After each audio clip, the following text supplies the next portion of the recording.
जय हिंद साथियों, स्वागत है आपका एनसीईआरटी क्लासेस के ऑनलाइन प्लेटफॉर्म पर। मित्रों, हम लोग मॉडल पेपर की प्रैक्टिस करा रहे हैं और मॉडल पेपर में आज का जो मॉडल पेपर होने वाला है वो साइंस के प्रश्नों के साथ होगा।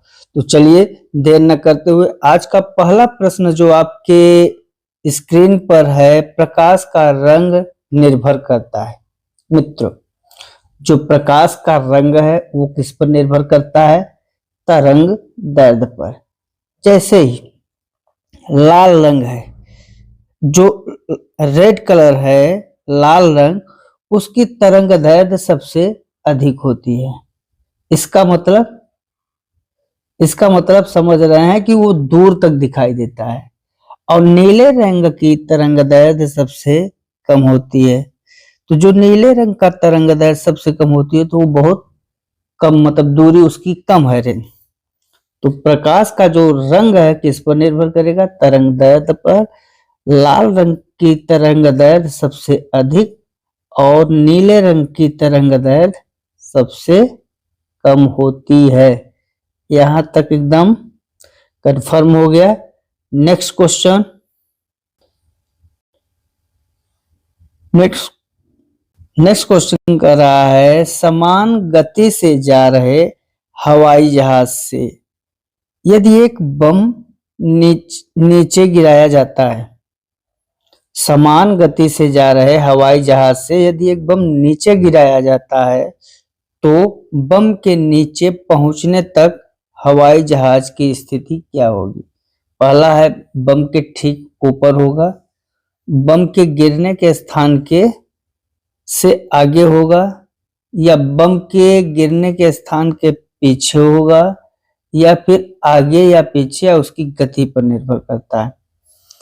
अगर समान गति से हवाई जहाज जा रहा है और बम अगर आप नीचे गिराएंगे तो जो बम है वो नीचे पहुंचने तक हवाई जहाज के ठीक हवाई जहाज की जो स्थिति होगी बम के ठीक ऊपर होगी। क्या होगी? ऊपर होगी। और इसका रीजन क्या है कि जो प्रारंभिक वेग था, किसका? प्रारंभिक वेग किसका? जहाज का। और बम का प्रारंभिक वेग, जो जहाज का प्रारंभिक वेग है और बम का प्रारंभिक वेग है, वो दोनों क्या है? समान है ना। यहां पर देखिए, समान गति से जा रहे हवाई जहाज से यदि एक बम नीचे गिराया जाता है, जब प्रारंभिक वेग जहाज और बम दोनों का समान है तो गुरुत्वाकर्षण क्या होगा? वो भी कार्य ही करेगा और उसका पथ कैसा हो जाएगा? परवलयाकार हो जाएगा। क्योंकि जो जी है उस पर सब निर्भर हो जाएगा, तो वो क्या होगा? एक परवलयाकार का पथ हो जाएगा और बम के ठीक नीचे होगा और ठीक ऊपर होगा क्या? हवाई जहाज। Next question. वायुमंडल की ओजोन परत, जो ओजोन परत होती है वायुमंडल की, वो क्या करती है? वर्षा करती है, प्रदूषण उत्पन्न करती है, परावैंगनी विकिरण से पृथ्वी पर जीवन की रक्षा करती है। C option is the right answer.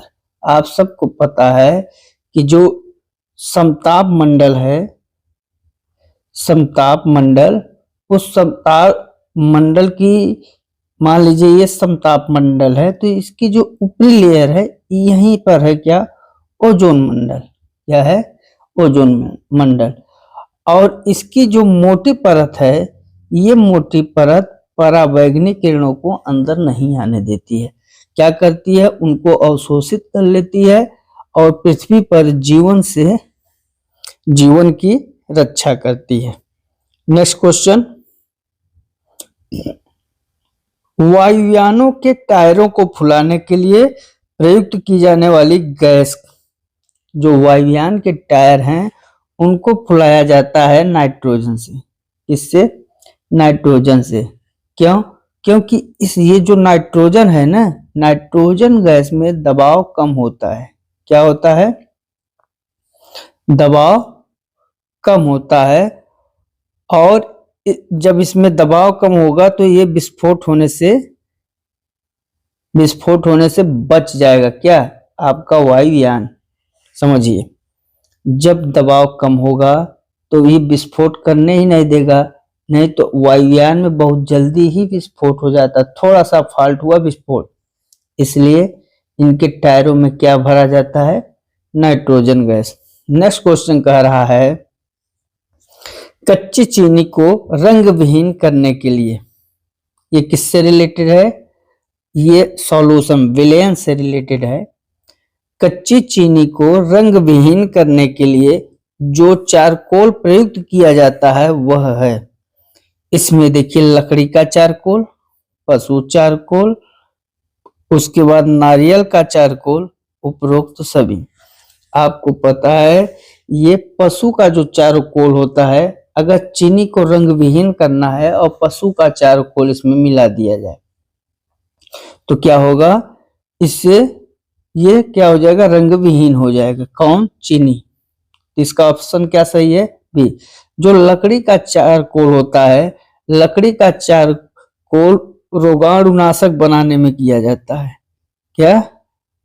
रोगाणुनाशी के रूप में बारूद बनाने में किया जाता है। नेक्स्ट क्वेश्चन, जल की अस्थायी तथा अस्थायी दोनों प्रकार की कठोरताएं दूर की जाती हैं। जल की अस्थायी और अस्थायी दोनों प्रकार की कठोरताएं दूर की जाती हैं उबालकर, छानकर, आसवन कर, निथार कर। तो सबसे अच्छा ऑप्शन क्या है इसमें? आसवन करके आप दोनों का क्या करेंगे? अस्थाई और अस्थाई दूर कर ले जाएंगे, जल की कठोरता को दूर कर देंगे। यह आसवन क्या होता है? ये जो आसवन है इसमें आप जल को उबालेंगे, जल को उबालकर फिर क्या करेंगे? छान लेंगे। ठीक है, जब आप उबालकर छान लेंगे तब जब छानते हैं तो थोड़ा थोड़ा टप टप जल गिरता है, देखा होगा आप। कभी उबालिए जल को फिर छानिए तो ये जो जल हुआ यही होता है आसवन विधि। क्या होता है? आसवन विधि। ठीक है ना, समझ गए? ये जो संघनन किया हुआ जल है यही जल क्या है? आसवन। नेक्स्ट क्वेश्चन कह रहा है कोयले की किस्म जिसमें कार्बन की मात्रा न्यूनतम तथा अधिकतम नमी होती है? पीट, लिग्नाइट, एम्ब्रासाइट और आपका क्या है? विटामिन्स। एम्ब्रासाइट की जगह एंथ्रासाइड होगा। तो इसका जो कोयले की किस्म है लिग्नाइट, ये जो लिग्नाइट है ना, ये क्या है? सबसे अधिक कार्बन की मात्रा न्यूनतम होती है इसमें और नमी इसमें अधिकतम होती है। इसे क्या कहते हैं? भूरा कोयला भी कहते हैं। क्या कहेंगे? लिग्नाइट को भूरा कोयला कहा जाता है। और इसमें जो कार्बन की मात्रा होती है इसमें सी आपका 25 से लेकर 30% तक कार्बन होता है। ठीक, उसके बाद इसमें जो नमी होती है सबसे अधिक पाई जाती है। नमी सबसे अधिक किसमें? लिग्नाइट में। ठीक है, और जो पीट कोयला होता है, पीट, जैसे यहाँ पीट लिखा हुआ है ना, पीट कोयला कोयले की प्राथमिक अवस्था को कहते हैं।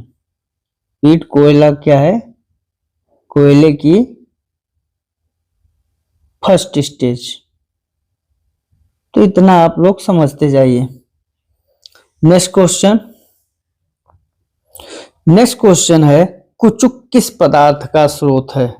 कुचुक, जो कुचुक है वो मॉर्फिन है। कुचुक किसका स्रोत है?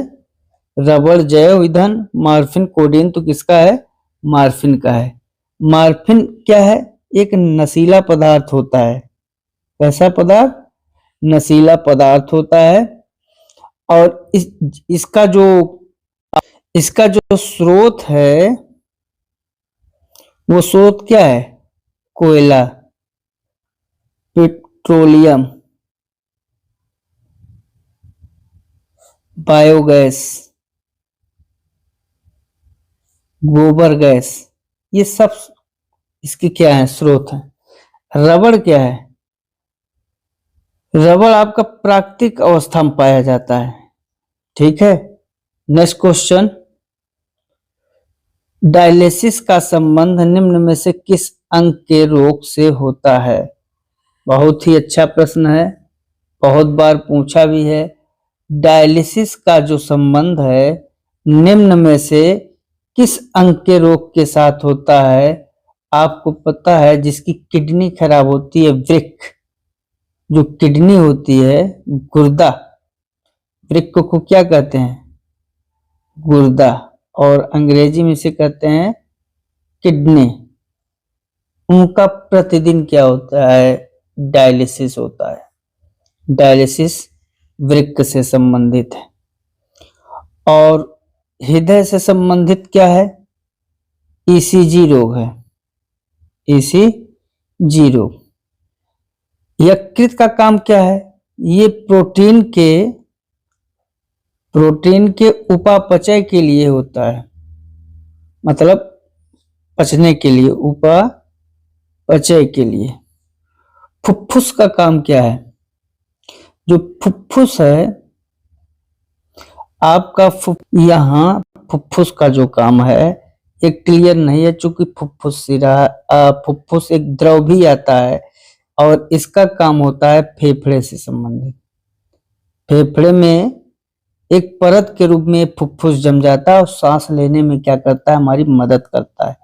नेक्स्ट क्वेश्चन, डॉक्टरों द्वारा प्रयुक्त होने वाला स्टेथोस्कोप, ये स्टेथोस्कोप का काम और सिद्धांत पर कार्य करता है, मतलब ये जिस सिद्धांत पर कार्य करता है वह है, जो डॉक्टर है ना वो स्टेथोस्कोप से क्या करते हैं, ध्वनि तरंगों को मतलब पकड़ लेते हैं।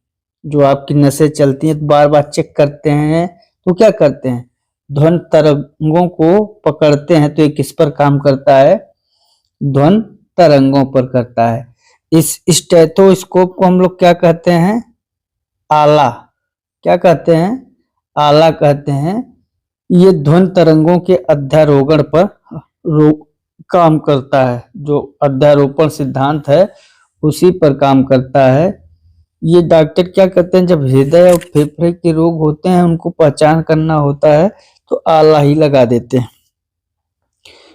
नेक्स्ट क्वेश्चन, मानव शरीर में परासरण नियंत्रण करने वाला अंग है, तो वो कौन सा है आपका, ऑप्शन नंबर सी, वृक्क। ये जो वृक्क है ना, ये शरीर में जैसे कुछ अपशिष्ट पदार्थ है, जल है, अपशिष्ट पदार्थ है, इन सबको क्या करता है, परासरण मतलब बाहर करके एक आपकी बॉडी को नियंत्रित करता है।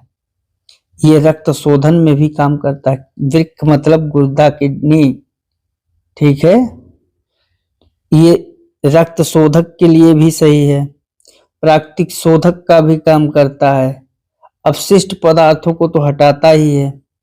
ठीक, तो ये सब जो है इसके काम है और परासरण नियंत्रण में बहुत ही महत्वपूर्ण अंग माना जाता है। ठीक, तो वृक्क को हल्के में न लीजिएगा। ये जो गुर्दा के कुछ हार्मोन भी उत्सर्जित करता है, और वो हार्मोन्स जैसे कैल्सिट्रियोल, रेनिन, ये सब क्या है, ये सब उत्सर्जित करता है। तो इसको हल्के में न लीजिएगा, बहुत ही अच्छा प्रश्न है, पूर्णतया परीक्षा में आने की संभावना रखता है। नेक्स्ट क्वेश्चन, पॉलीथीन में निम्नलिखित में से किसका बहुलक है। पॉलीथीन, पॉलीथीन आपका जो है एथिलीन, एथेन, मेथेन, एसिटिलीन, जो आपका पॉलीथीन है वो एथिलीन ग्रुप का है। किस ग्रुप का है, एथिलीन ग्रुप का। और एथिलीन को हम लोग क्या कहते हैं, C2H4। और इसका जो बहुलक अगर ले लें एथिलीन का 11, वही क्या है, पॉलीथीन है। नेक्स्ट क्वेश्चन, कीटभक्षी पौधों के द्वारा, कीटभक्षी पौधे क्या करते हैं, वो कीटों को खा लेते हैं। कीटों को भक्षण करने का प्रमुख कारण है, जो कीटभक्षी पौधे होते हैं वो कीटों को किस लिए खाते हैं, क्योंकि उन्हें चाहिए होता है नाइट्रोजन, और वो नाइट्रोजन कैसे प्राप्त करेंगे, कीटभक्षी पौधों कीटों को, मतलब कीटों को मारकर ही तो वो नाइट्रोजन की प्राप्ति करते हैं। इसलिए कीटभक्षी पादप जैसे पौधे जो हैं, यूट्रिकुलेरिया, ड्रोसेरा, नाइफेंथीज, ये बहुत बार पूछता है, नाइफेंथीज, नाइफेंथीज, और क्या है, ड्रोसेरा और यूट्रिकुलेरिया, ये तीन तो याद रखिएगा, इसको मत भूलिएगा, ये तीनों बहुत बार पूछते हैं, नाइफेंथीज, ड्रोसेरा, यूट्रिकुलेरिया। ये ऐसे पौधे हैं जो कीटों का क्या करते हैं, भक्षण करते हैं। क्यों करते हैं, नाइट्रोजन की प्राप्ति के लिए। नेक्स्ट क्वेश्चन, नेक्स्ट क्वेश्चन करा, बादल रहित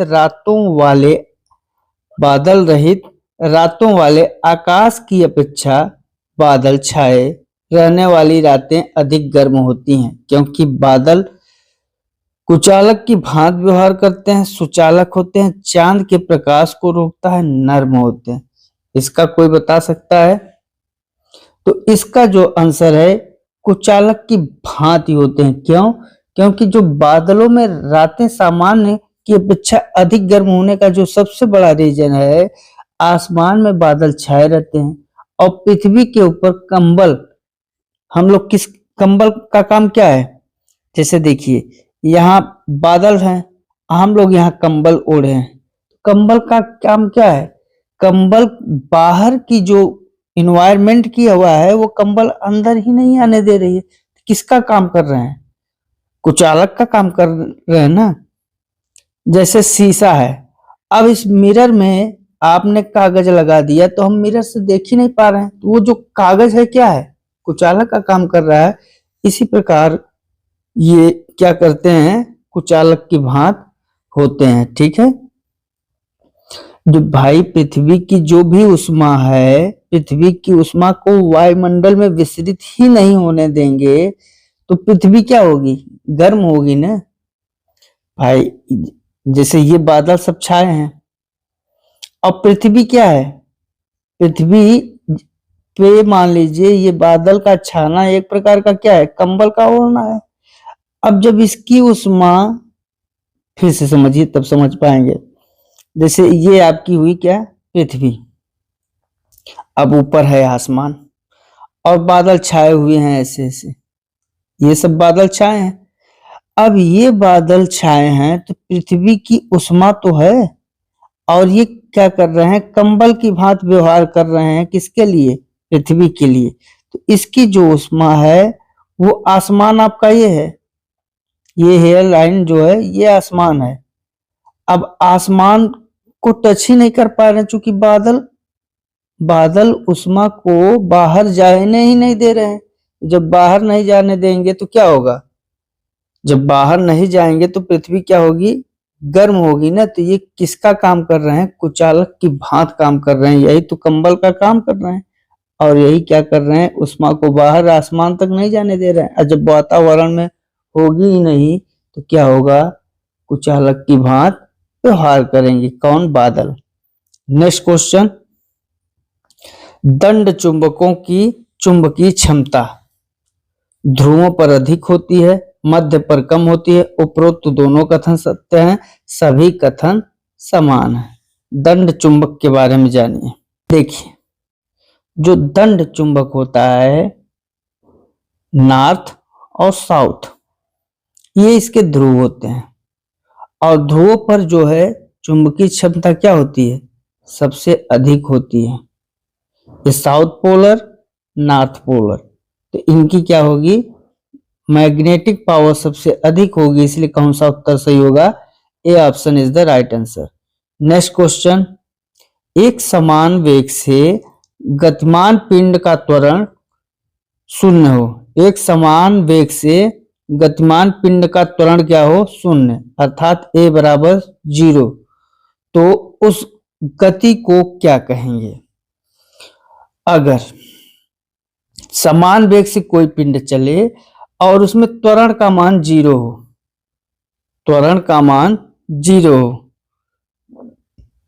तो क्या कहलाएगा। अगर समान वेग से कोई भी पिंड चल रहा है, मान लीजिए ये पिंड है आपका v वेग से हमने चलाया, तो जब ये v वेग से चल रहा है, तो जब वेग भी समान है और पिंड का त्वरण 0 है, तो उस गति को हम लोग क्या कहेंगे, एक समान गति ही तो कहेंगे।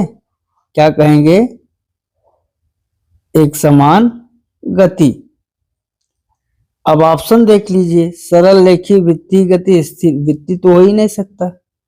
सरल रेखीय स्थिर है, इनमें इनको देना चाहिए क्या, एक समान गति देना चाहिए, और एक समान गति इसमें है ही नहीं, इसलिए क्या होगा, option D is the right answer होगा। अगर यही त्वरण का कुछ न कुछ मान होता तो वो गति क्या हो जाती, असमान हो जाती, तब क्या कहलाने लगती, असमान गति। नेक्स्ट क्वेश्चन,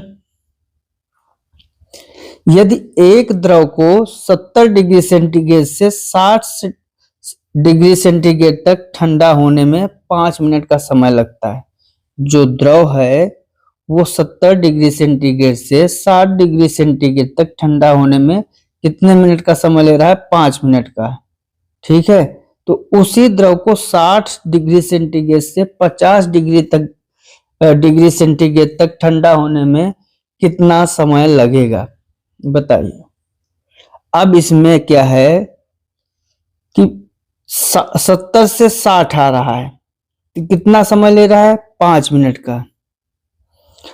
अब 60 से 50 होना है तो कितना समय लेगा, 5, तो एक रेंज हो गया कि 5 मिनट तो लगेगा ही, लेकिन चूंकि नीचे हो रहा है, तापमान में अधिक समय लगने का जो कारण है वो है इसका क्या, ऊष्मीय ऊर्जा।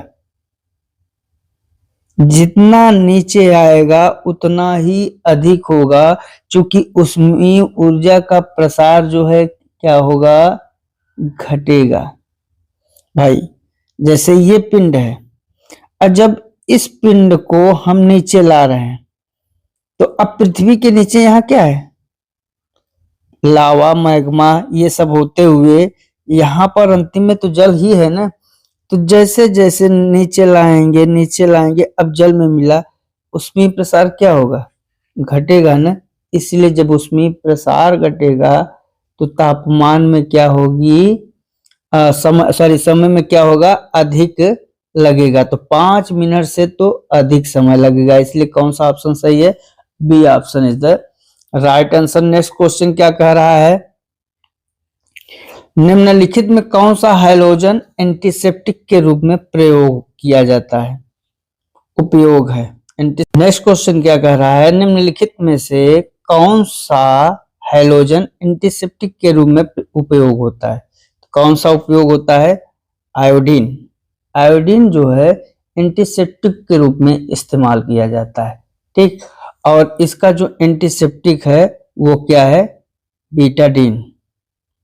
क्या है, बीटाडीन। नेक्स्ट क्वेश्चन, निम्नलिखित में कौन सा सही नहीं है। अब यहां सही नहीं है के बारे में बताना है। संचरण हेतु ध्वनि तरंग को माध्यम की आवश्यकता होती है। संचरण हेतु ध्वनि तरंग को माध्यम की आवश्यकता होती है, सही है। ध्वनि का वेग प्रकाश के वेग से अधिक है, ये थोड़ा सा, ध्वनि का जो वेग है वो प्रकाश के वेग से कम है। ध्वनि का जो वेग है वो प्रकाश के वेग से क्या है, अधिक ना होके कम है। क्योंकि जो ध्वनि का वेग है, ध्वनि का वेग कितना है, 332 मीटर प्रति सेकेंड, और प्रकाश का जो वेग है, प्रकाश का वेग है आपका 3 × 10⁸ मीटर प्रति सेकेंड। इसलिए आपका कौन सा ऑप्शन गलत है, सही नहीं है, option B is the right answer. Next question, ध्वनि तरंगे अनुदैर्ध्य प्रकृति की होती हैं। बिल्कुल सही। प्रकाश तरंगे विद्युत चुंबकीय तरंगे, ये भी बिल्कुल सही। इस प्रश्न के अनुसार कौन सा सही है आपका? B option is the right answer. Next question, खाद्य विषाक्तता से संबंधित जीवाणु है। जो खाद्य विषाक्तता है उससे संबंधित जीवाणु है, कौन सा? इसका जो ऑप्शन है आपका, पहले ऑप्शन पढ़ लीजिए, Clostridium tetani, Clostridium botulinum, Plasmodium vivax, Bacillus subtilis. और इसमें सही क्या है? Clostridium botulinum. ये क्या कर देता है? खाद्य पदार्थ को विषाक्त कर देता है, विष जैसा। ठीक है। नेक्स्ट क्वेश्चन, वस्तुओं के वर्तमान अवस्था स्थिर या गतिमान न बदल सकने वाले गुण को न्यूटन के कौन से नियम से समझाया जा सकता है? इसमें कह रहा है जो वस्तु है, वस्तुओं की सामान्य अवस्था और वस्तुओं की जो है मतलब या तो स्थिर अवस्था रहे या फिर वो गतिमान अवस्था में हो। अब ये न बदल सकने वाले गुण को न्यूटन ने कौन सा नियम कहा था? जड़त्व का नियम कहा था। क्या कहा था? जड़त्व का नियम। ठीक है। और इसके अनुसार जड़त्व का नियम क्या कहता है? कोई भी वस्तु अपने स्थिति में परिवर्तन नहीं चाहती है जब तक उस पर कोई बाह्य बल न लगाया जाए। यही जड़त्व का नियम है। ठीक है। नेक्स्ट क्वेश्चन, निम्न लवणों में से किसने क्रिस्टलीय जल अणु अवस्थित नहीं? किसने की जगह किसमें? इसमें क्या है? निम्न लवणों में से किसने क्रिस्टलीय जल अणु अवस्थित नहीं? यहाँ किसमें होगा? किसमें क्रिस्टलीय जल अणु अवस्थित नहीं है? नीला थोथा, खाने का सोडा, धावन सोडा और जिप्सम। इसमें आपका क्या सही होगा? खाने का सोडा। अब जो नीला थोथा है, नीला थोथा में क्रिस्टल है, क्योंकि इसका जो होता है सूत्र क्या होता है? CuSO4 5H2O। खाने का सोडा जो है, खाने के सोडा को हम लोग क्या कहते हैं? NaHCO3। धावन सोडा Na2CO3 10H2O। और जिप्सम को क्या कहेंगे? CaSO4 2H2O। देखिए, इसमें H2O, इसमें H2O, इसमें H2O। तो जो जल का क्रिस्टल है तीनों में है, लेकिन इसमें है क्या? नहीं है ना, इसलिए B option is the right answer. Next question, निम्नलिखित में से कौन सी विधि के द्वारा ऊष्मा के संचारण के लिए माध्यम की आवश्यकता नहीं होती है? नेक्स्ट क्वेश्चन, सूर्य ग्रहण के समय क्या सत्य है? जो सूर्य ग्रहण है समय क्या सत्य है? इसमें आपको बताना है क्या? चंद्रमा सूर्य एवं पृथ्वी के मध्य होता है। सूर्य एवं पृथ्वी के मध्य क्या होगा? चंद्रमा। ये सही है। सूर्य और चंद्रमा के बीच में क्या होती है? पृथ्वी। ये तो गलत है। आपका चंद्रमा जो है वो सूर्य एवं पृथ्वी के बीच में क्या आ जाता है? चंद्रमा आ जाता है। तब क्या लगता है? सूर्य ग्रहण। ठीक है। सूर्य ग्रहण का क्या है? सूर्य और पृथ्वी के बीच में कौन आ जाएगा? चंद्रमा। नेक्स्ट क्वेश्चन, एक इंजन खड़े हुए स्थिर पर्यवेक्षक के समीप सीटी बजाते हुए आती है, तो पर्यवेक्षक को क्या महसूस होता है? जो आवृत्ति कम, आवृत्ति अधिक, तीव्रता अधिक, तीव्रता कम। तो इसका जो उत्तर है आवृत्ति अधिक।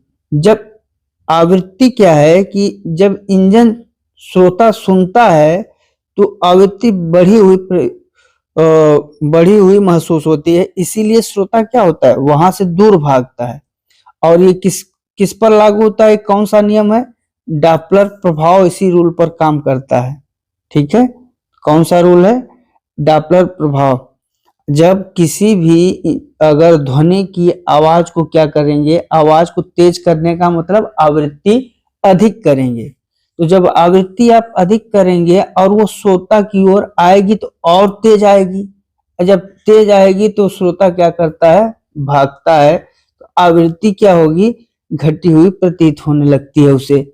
ठीक, यही रीजन होता है। नेक्स्ट क्वेश्चन क्या कह रहा है, नेक्स्ट क्वेश्चन कह रहा है निम्नलिखित में से किस संचार तरंग की बैंड चौड़ाई सबसे अधिक होती है। संचार तरंग की बैंड चौड़ाई, जो संचार तरंग है उसमें बैंड चौड़ाई के बारे में बताएं। अंतरिक्ष, पहले ऑप्शन देख लीजिए, अंतरिक्ष संचार, प्रकाशिक तंतु संचार, लाइन संचार और उपग्रह संचार। और इसका जो उत्तर होगा, प्रकाशिक तंतु संचार की संचार तरंग जो बैंड की चौड़ाई है वो सबसे अधिक होती है। ठीक है, नेक्स्ट क्वेश्चन, शरीर में प्रोटीन की कमी से होने वाला रोग। शरीर में जो प्रोटीन की कमी है उससे होने वाला जो रोग है आपका क्या है, क्वाशियोकर। क्वाशियोकर ये प्रोटीन की कमी से होता है, और क्वाशियोकर से क्या होता है, शरीर की वृद्धि प्रभावित हो जाती है। क्या होती है, शरीर की वृद्धि प्रभावित होती है। नेक्स्ट क्वेश्चन, लकड़ी कुचालक होता है क्योंकि इसमें बहुत मुक्त इलेक्ट्रॉन होते हैं, उसमें बहुत मुक्त प्रोटॉन होते हैं, उसमें मुक्त इलेक्ट्रॉनों की संख्या सबसे कम होती है। C option is the right answer. इसमें क्या होता है कि मुक्त इलेक्ट्रॉनों की संख्या क्या होती है, बहुत कम होती है, जिसके कारण उष्मा तथा विद्युत दोनों के कुचालक माने जाते हैं। नेक्स्ट क्वेश्चन क्या कह रहा है, जब प्रकाश एक माध्यम से दूसरे माध्यम में प्रवेश करता है तो वह अपने मार्ग से विचलित हो जाता है, इसे क्या कहते हैं, परावर्तन कहते हैं। नेक्स्ट क्वेश्चन क्या कह रहा है, जब प्रकाश एक माध्यम से दूसरे माध्यम में प्रवेश करता है तो वह अपने मार्ग से विचलित हो जाता है। देखिए, अगर यहाँ पर प्रकाश की किरण चले और एक माध्यम से, अब यहाँ तो माध्यम सेकंड माध्यम, दूसरे मार्ग में जैसे पहुंचता है, हल्का सा इस अपने मार्ग से विचलित हो जाता है, इसे कहा जाता है प्रकाश का अपवर्तन। क्या कहा जाता है, अपवर्तन। नेक्स्ट क्वेश्चन, नेक्स्ट क्वेश्चन कह रहा है आपका, पौधे में अर्धसूत्री विभाजन के अध्ययन हेतु, जो पौधा है उसमें अर्धसूत्री विभाजन के अध्ययन हेतु सर्वाधिक उपयोगी भाग है। पौधे में जो अर्धसूत्री विभाजन होता है उसमें देखिए कौन सा होता है, जड़ का अग्रभाग नहीं, तने का अग्रभाग इसका भी नहीं, पराग मात्र कोशिका, ये सबसे ज्यादा उपयोगी भाग होता है। ठीक, नेक्स्ट क्वेश्चन, चूंकि इसमें क्या है ना, इसमें गुणसूत्रों की संख्या क्या होगी, अगुणित हो जाती है, गुणसूत्रों की संख्या अगुणित हो जाती है, इसलिए ये सबसे अधिक उपयोगी होता है। नेक्स्ट क्वेश्चन कह रहा है, कैल्शियम फास्फेट का रासायनिक सूत्र। Calcium phosphate CaPO Ca3PO4 twice Ca2P2O Ca2PO4 twice. अब इसमें जो आपका है कैल्शियम फास्फेट, इसका सूत्र होता है Ca3PO4 ट्वाइस।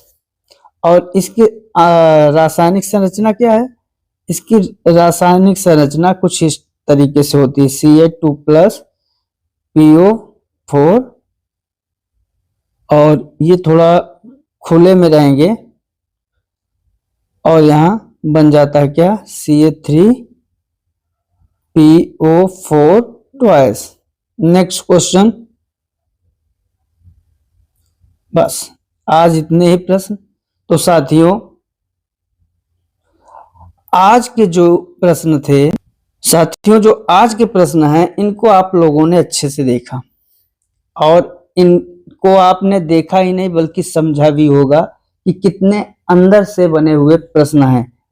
अब जो एग्जामिनर है वो प्रश्नों को क्या करता है, गहराई में जाकर देता है। तो ये चीज आप लोगों को भी समझना है।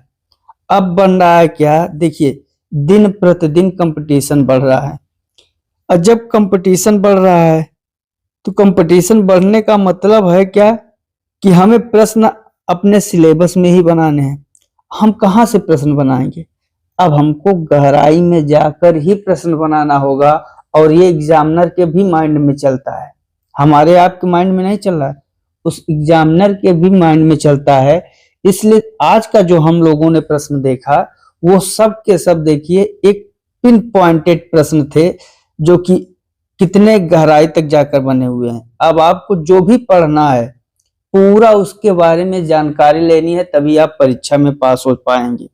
तो मित्रों, आज का जो ये 30 प्रश्न है, इस 30 प्रश्न को बड़े अच्छे से समझिए, इसके बारे में देखिए। जहां आपको नहीं समझ में आ रहा है कमेंट कर दीजिए, अच्छे से पूरा वीडियो देखिए। ये संभावित प्रश्न है, ऐसे ही प्रश्न परीक्षा में पूछे जाते हैं, पूछे जाते रहेंगे और पूछे जाते थे तीनों बार।